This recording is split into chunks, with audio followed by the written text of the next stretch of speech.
Howdy ho, how y'all doing? It's been a while. It always feels like a while. I don't really know how long it's been, to be honest.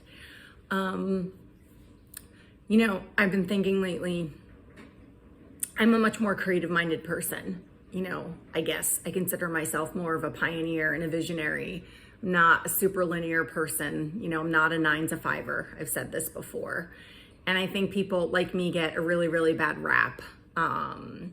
Because I think a lot of creatives are looked at as like not serious or not ambitious or not hardworking, right? Because we don't fit into the exact model that's out there of like, I get up and I get in my car and I drive to my office and I sit in a desk for 8 hours or whatever. And I'm going to start putting out some creative endeavors, and it's always a risk. I started writing again. I felt really, really blocked up for a while, and I started writing again, and I'm going to start putting some things out there, and you're always going to be judged. Even just me starting my own meetup group and my own Facebook page, you're always judged. There's always going to be people that are weirdly envious because they feel stuck or it's something that they wanted to do, but they didn't have the wherewithal to do it. Just all of these weird things come up. Like you start a business, you lose friends, you think your family and friends are going to be the most supportive people, and they turn out to be the least supportive people. Not all the time, but often I've seen this. You're always going to be judged for anything you put out there, no matter what. It doesn't matter. So it's a really good reminder that if you are a more creative-minded person like me, you just can't worry about stuff like that. You just have to live your life, be bold enough and brave enough to put your writing out there, your art out there, your poetry, your crafts, your visions, your dreams, whatever you're doing. I consider myself to be a fairly grounded person. And I do other things to make ends meet while I'm pursuing my endeavors, because you have to, until you get to where you want to go, or another opportunity arises and you're like, hell yeah, I'm totally on board for this. But it's amazing to me how weird people get, because I just posted something. A lot of times when things grief related come up, which is not uncommon for me because my family's had an enormous amount of loss. And more specifically surrounding my brother, which was very different than watching people be terminally ill in transition, where there's almost a sense of relief. I mean, my mom, she was here and gone in 6 weeks. That was a little bit more traumatic for us because it was so quick.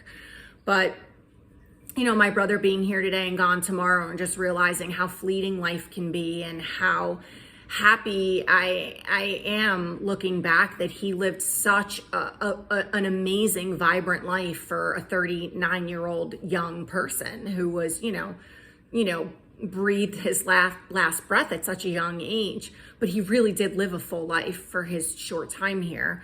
And so sometimes I need, when the grief comes and grips me, I need to get it out. And writing has always been, a cathartic means of healing for me. And it's amazing to me how weird people get when you put that stuff out. People become avoidant. They don't know what to say, or it's crickets. And so you're always running the risk of putting things out there and not really getting a response. And it's not even that I want the response, but sometimes the response is definitively not what you would think the response would be.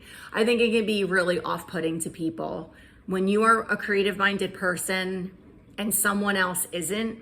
They have a really hard time, I think, understanding our path and our mission and what isn't inside of us. It's really like a soul mission. You can't suppress that calling. You can't suppress that art. I mean, I can only speak for myself, but I get really, really sick. And I'm sure a lot of people can resonate out there who are more in line with that. And it's just been such an amazing reminder to me, the few people that I have shared, like I'm starting up my business again and I'm getting this going and I'm getting that going. Not everybody's happy for me. It's like a quick change of subject. And I forgot for a while that this stuff happens. You lose friends, people zing in and out. Not everybody's happy for you. Not everybody's going to celebrate your successes or your endeavors or your creativity. Not everybody cares, and it's all okay because, you're here to do the things that you know you're meant to do. It doesn't matter what other people think or say. And everything we do and say is going to be judged by somebody at some point. So you just have to keep moving forward, and you just have to keep pursuing what's in your heart and what feels right for you. And you just keep doing it and keep moving forward. That's all you can do. I hope that helps. I love you all to pieces. If you're in Asheville, come have some adventures with me. I have a new meetup group and a Facebook group, Asheville Outdoor Adventures. This is going to be for all things outdoors, not just hiking. Some things will have a price tag for my coordination, time, effort, my expertise, especially when it comes to teaching yoga or running some wellness retreats through those groups. But I would love to have you. Take care.